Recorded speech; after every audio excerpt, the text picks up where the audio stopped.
ഈശ്വർ മാൽപേ 2 ദിവസം മുമ്പ് മഴവിൽ കേരള എന്ന ചാനലിൽ ഈശ്വർ മാൽപയെ പറ്റിയുള്ള ഒരു ഇന്റർവ്യൂ ഉണ്ടായിരുന്നു. ഈശ്വർ മാൽപയുടെ കുടുംബത്തിന്റെ ദുരവസ്ഥ മലയാളികളിലേക്ക് എത്തിച്ച മഴവിൽ കേരളയാണ്. ഇപ്പോൾ മലയാളികൾ ഒന്നടങ്കം മാൽപയെ 2 കൈയും നീട്ടി സ്വീകരിച്ചിരിക്കുക. മാൽപയ്ക്ക് ലക്ഷങ്ങളാണ് മലയാളികൾ കൊടുത്തുകൊണ്ടിരിക്കുന്നത്. മാൽപയുടെ കുഞ്ഞുങ്ങൾക്കുള്ള ചികിത്സയ്ക്കും എല്ലാം ഇനി അത് മാൽപയ്ക്ക് ഉപകാരപ്പെടും. എന്തായാലും മലയാളികൾ എന്ന് പറയുമ്പോൾ, കേരളം എന്ന് പറയുമ്പോൾ മാൽപ്പെ കൈകൂപ്പിയാ പറയുന്നത്. ദൈവത്തിന്റെ നാട്. മഴവിൽ കേരള എൻ്റെ അവസ്ഥ പുറലോകത്തോട്ട് അറിയിച്ചപ്പോൾ വീട് കെട്ടിത്തരാനും എന്തിനും മലയാളികൾ കൂടെ ഉണ്ടെന്നാ പറയുന്നത്. ഇതിനെല്ലാം ഒന്നാമത്തെ കാരണം മനാഫ് തന്നെയാണ്, അല്ലെ? മനാഫാണ് മാൽപ്പയെ കേരളത്തിലോട്ട് കൊണ്ടുവന്നതും പിന്നെ ഈ മഴവിൽ കേരളയിലുള്ള ഇന്റർവ്യൂ എല്ലാവർക്കും മാൽപ്പയെ ഒന്നുകൂടി അറിയാൻ സഹായിച്ചു.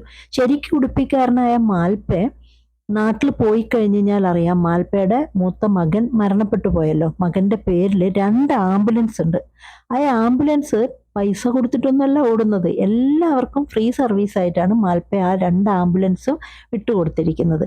എന്തായാലും ഒരുപാട് കാശുള്ളവര് അവര് കുറച്ച് പൈസ മാൽപ്പയ്ക്ക് കൊടുത്താൽ തന്നെ ആ മാൽപ്പയുടെ കുഞ്ഞുങ്ങൾ, നമ്മൾ കണ്ടത് ആ ദയനീയാവസ്ഥ അല്ലേ മാൽപ്പയുടെ. എന്തായാലും സ്നേഹമുള്ള മലയാളികൾ അങ്ങനെയാണ് അല്ലേ. എല്ലാവർക്കും ആവശ്യത്തിന് മലയാളികൾ എത്തുന്നുണ്ട്. അത് ഈ ചില വർഗീയവാദികൾ പറഞ്ഞതുപോലെ ഒരു പ്രത്യേക മതക്കാർക്കോ അല്ല പ്രത്യേക ആളുകൾക്കൊന്നുമല്ല. ഒരുപാട് കഷ്ടത അനുഭവിക്കുന്നു എന്ന് പറഞ്ഞാൽ മലയാളികൾ ഉള്ളതിൽ നിന്ന് എല്ലാവരും കൊടുക്കും അല്ലെ. നമുക്കപ്പം മാൽപ്പെ പറയുന്നതൊന്ന് കേട്ടു നോക്കിയാലോ. ഈശ്വരക്ക് വീടില്ല, ഞങ്ങളെല്ലാം കൂട്ടി ഒരു വീട് കട്ടിത്തരാന്ന് അതൊന്ന് പറഞ്ഞിട്ടുണ്ട്. അപ്പൊ ഞാൻ ചൊല്ലി നിങ്ങളെ മനസ്സിലെ ഒരു വീടുണ്ട്, ഞാനേ വീട് കട്ടിട്ടുണ്ട് അതേ മതിയെന്ന് ചൊല്ലി. അപ്പൊ അവര് എപ്പ വീട് കട്ട ഞാൻ ഒന്നും പറഞ്ഞില്ല, എപ്പ വേണം പറവില്ല, നിങ്ങൾ ആക്കിക്കോ പറവില്ലെന്ന് ചൊല്ലി.